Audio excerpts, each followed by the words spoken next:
Welcome to our channel. Today we how to register with GearBubble step by step clearly. Visit the GearBubble website. Locate the sign up button on the home page. Click on the sign up button to proceed. Fill in your email address in the designated field. Choose a secure password and enter it in the password field. Confirm your password by re-entering it in the next field. Review the terms and conditions presented on the screen. Check the box to indicate your agreement with the terms. Click on the Create Account button to submit your information. You will receive a confirmation email in your inbox. Open the confirmation email and click on the verification link provided. After clicking the link, you will be redirected to the GearBubble website. Log in using your email address and the password you created. Once logged in, complete your profile by adding any required information. Explore the dashboard to familiarize yourself with the available features.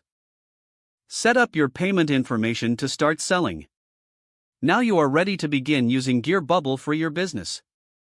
If the page does not load, refresh the browser or try again in a private or incognito window.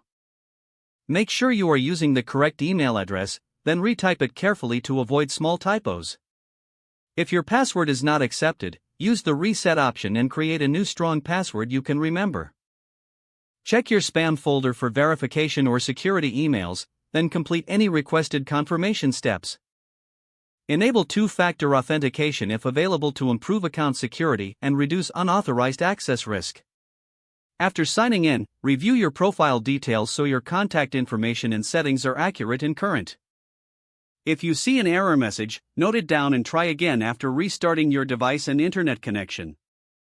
Log out when you finish, especially on shared devices, to keep your account and payment information secure.